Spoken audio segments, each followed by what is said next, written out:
Olá, pessoal! Nesse vídeo a gente vai estudar o ângulo entre duas retas. A definição do ângulo entre duas retas é o menor ângulo entre os seus vetores diretores.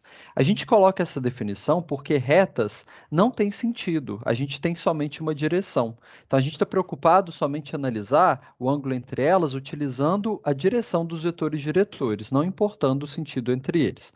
Para fazer esse estudo, né, a gente vai olhar para as posições relativas possíveis entre as setas.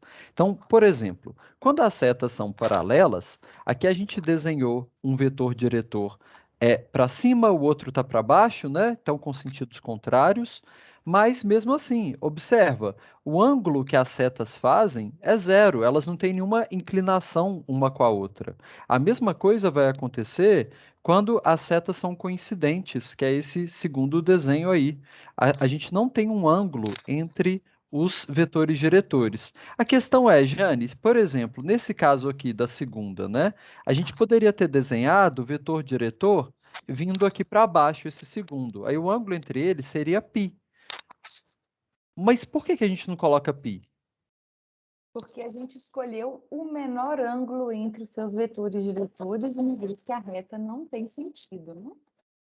Ok, então isso daqui, enfatizando, o ângulo entre retas, ele sempre vai variar só de 0 até π/2. Então, no caso paralelas e coincidentes, esse ângulo é zero. E quando as setas são concorrentes? Aí a gente tem aí, ó, um exemplo de vetor diretor para a reta R. Vou desenhar um vetor diretor para a reta S. Vou colocar ele aqui, ó, para cá. Observa que se eu escolho esse vetor diretor aqui em azul para a reta S, o ângulo formado entre os vetores diretores é esse ângulo θ aqui.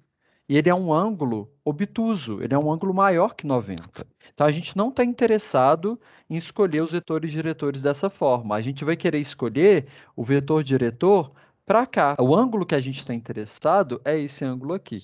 Então, assim como a gente faz, né, com os vetores, que a gente une o ponto inicial deles e olha para o menor ângulo formado entre eles, as setas, no caso, quando elas são concorrentes, é a mesma ideia. A gente quer buscar sempre o menor ângulo. Então, a gente vai escolher os vetores diretores de forma que a gente pegue o menor ângulo entre eles. Então, isso sempre vai estar entre 0 e π/2. Então, vou cortar esse daqui e falar que o ângulo que a gente quer é esse aqui do lado direito. Ok, agora vem um caso um pouco mais complicado, né, Jane? E quando a gente tem retas reversas, ou seja, elas estão em planos diferentes, né? A gente não consegue colocar elas num plano só. Como que a gente faz esse estudo? Bom, a gente já começou analisando que o ângulo entre duas retas, ele depende das direções. Então, o que a gente pode fazer aqui é como se fosse considerar uma reta paralela a essa reta R, por exemplo, mas que está contida no plano de S. Vou chamar a reta paralela R de R'. Então, se A elas são gente pode paralelas, lembrar, né, Jane, só um detalhe antes, que quando as setas são reversas, a gente consegue, como esse desenho mesmo já colocou, planos paralelos que as contêm, né? Então aí você está meio que fazendo a sombra da R lá embaixo, né, no plano de baixo aí. mantendo a direção, né? A gente pode Ok. até, inclusive, tomar o mesmo vetor diretor. E aí caímos no caso de retas concorrentes, no qual a gente define o menor ângulo entre os vetores diretores das duas retas. Então, vou escrever aqui embaixo, com palavras um pouco. Então, o ângulo entre R e S, que são reversas, né, será o ângulo, o ângulo entre R', que é a sombra, né, de R lá embaixo, e S. Então, R' é paralela a R, né? A gente manteve essa direção da R. Aí a gente, no fundo, tem que R' e S são Concorrente. concorrentes. E aí a gente calcula o ângulo entre essas retas concorrentes. E, novamente, o ângulo vai variar de 0 até π/2, observando que aqui a gente não inclui o ângulo zero, porque o ângulo zero ocorre apenas quando as retas são paralelas. Como definimos o ângulo entre duas retas de acordo com o ângulo entre seus vetores diretores, escolhendo o menor, é claro, é natural partirmos da fórmula do produto escalar entre os vetores diretores das retas. Observem nesse desenho daqui. Nesse caso, o ângulo definido pelos vetores diretores das retas R e S pode ser esse ângulozinho alfa, ou pode ser π menos alfa. A relação entre o cosseno entre esses dois ângulos é que eles são iguais em módulo. O cosseno de π menos alfa é igual a menos o cosseno de alfa. E quando o alfa é um ângulo agudo, o cosseno dele é um número positivo. Então, para compensar isso na relação que a gente já conhece do produto escalar entre os vetores diretores, nós vamos considerar o módulo do cosseno de alfa e o módulo entre os vetores diretores. Então, nesse caso, a fórmula continua sendo válida.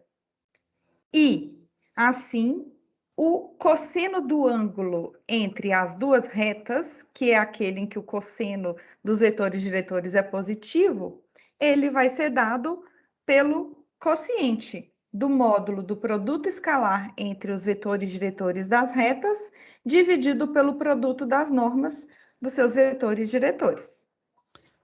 E daí nós extraímos a fórmula do ângulo entre as duas retas, que é o arco cosseno do módulo do produto escalar dividido pelo produto das normas dos vetores diretores. Então, Jane, na prática, o que a gente está explicando, né, por que que a gente está colocando esse módulo, mas na prática a gente coloca esse módulo porque tem dois sentidos que a gente pode escolher para os vetores diretores. Então, no fundo, esse módulo é para despreocupar a gente disso, não importa qual vetor diretor você pega. Se você coloca o módulo, vai ficar certo. Porque a diferença entre os cossenos desses ângulos é só um sinalzinho. Então a gente mata isso com o módulo. Vamos determinar o ângulo entre as retas R e L. Então, no primeiro caso, na reta R, nós podemos considerar o vetor diretor como sendo 2, 3 e 2, que são os coeficientes do parâmetro. E o vetor diretor da reta L, ele pode ser dado por 1, 3 meios e 1, que são os coeficientes do parâmetro beta. Bom, agora só de bater o olho a gente já consegue observar que o vetor diretor da reta R é duas vezes o vetor diretor da reta L, ou seja, as retas são paralelas. Sempre que as retas são paralelas, o ângulo entre elas é zero. Zero. Ótimo, Jane, mas e se a gente quisesse utilizar a fórmula? A gente não percebe que um é múltiplo do outro. Isso funciona também? Também funciona. Nesse caso, gente, o cosseno vai dar 1. Então, o arquicosseno é zero, porque a gente sempre escolhe entre 0 e π sobre 2 esse ângulo. Nesse próximo exemplo, a gente tem que o vetor diretor da reta R, ele é 2, 3 e 1. 2, 3 e 1. Já o vetor diretor da reta L, um vetor diretor, né, é 1, aí aqui é um zero beta, então 1, 0 e menos 5. Então aqui a gente percebe que os vetores diretores não são múltiplos um do outro. Então esse é o caso em que as setas ou elas vão ser concorrentes ou reversas, né? Mas para a gente poder achar ângulo entre retas, não precisa, né, determinar essas coisas. A gente simplesmente usa que o ângulo entre elas, que eu estou chamando de θ, vai ser o arquicosseno do módulo do produto escalar de VR com VL sobre a norma do VR vezes a norma do VL. Ótimo, então a gente tem que calcular essas coisas aqui. O produto escalar entre esses vetores, eu já vou fazer tudo aqui mesmo. Produto escalar aqui vai ser 2 2 vezes mais 1, zero, vou escrever isso. tudo, mais 0 e menos 5, né? E embaixo, a norma de VR vai ser raiz de 4 mais 9 mais 1. E a norma de VL vai ser 1 mais 0 mais 25. 25. Então, isso daí vai ficar arquicosseno de o 2 menos 5, que é menos 3, então em Em módulo fica módulo, 3. Embaixo a gente tem raiz de 14. E depois a gente tem raiz de 26. E isso é igual a arquicosseno de 3 sobre raiz de 364. No caso, 364 não tem raiz exata e também a gente não consegue dividir isso por 3. Então, vou deixar desse jeito mesmo.